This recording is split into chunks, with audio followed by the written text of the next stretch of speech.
I did spend time with him. I know before he passed away, he was mad at Greg Kading for Greg writing about his book, Murder Rap. I said, Zip, you're talking to me now. I know a lot about you.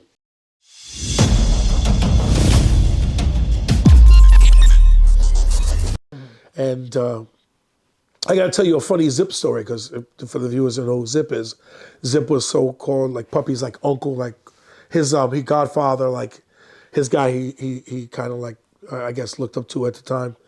And I had Zip picked up by the FBI when he was coming across the bridge from Atlantic City and New Jersey into New York. And I called my friend Kevin Aquinas and said, Kevin, do me a favor. Zip's coming back in the Black Navigator. Pick him up for me. Bring him to my office. And that time I was working in the Southern District.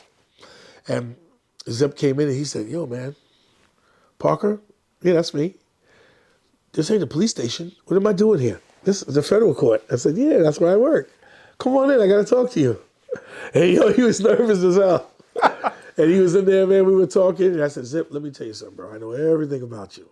I know about the Black Navigator. I know about you in Atlantic City, about the girls, all these fine girls you were with, everything. He's like, yo, you know so much about me, man. I said, I know a lot about you. But I did spend several hours with him because I had open warrants on him. He had old warrants that he never returned on. So I had to arrest him for those. But I asked him about the thing with Tupac. And Zip couldn't say anything. And for everybody that knows out here, Zip didn't snitch. He didn't say anything. He never talked. He said he couldn't tell me about what went on, which I respected. He couldn't tell me, but I did spend time with him. I know before he passed away, he was mad at Greg Kading for Greg writing about his book, Murder Rap. And he said, Parker, some of those things are not true. And I said, Zip, you're talking to me now. I know a lot about you.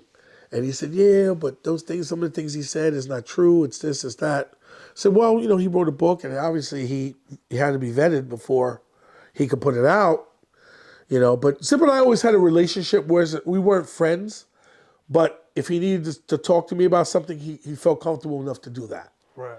You know, he had bodyguards with him too whenever he went out. But he was always, like I said, I treated him as a gentleman. He always said, you treated me the best out of anybody. You treated me like a gentleman. You weren't hard on me, put me in handcuffs.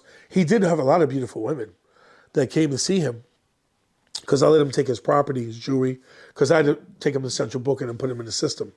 Right. And then when he had this attorney, I remember the DA was like, Derrick, you know who this guy Zip? He's got one of the most powerful attorneys in New York. And the DA was nervous, the DA at the time. He was the chief of one of the bureaus. And I said, well, you know, he's a well-known figure. He's got ties to L.A., New York. He's been around, this guy. And it was just funny because the guy was very nervous about him. But, you know, he passed away with a lot of secrets that he's not going to tell or never be told.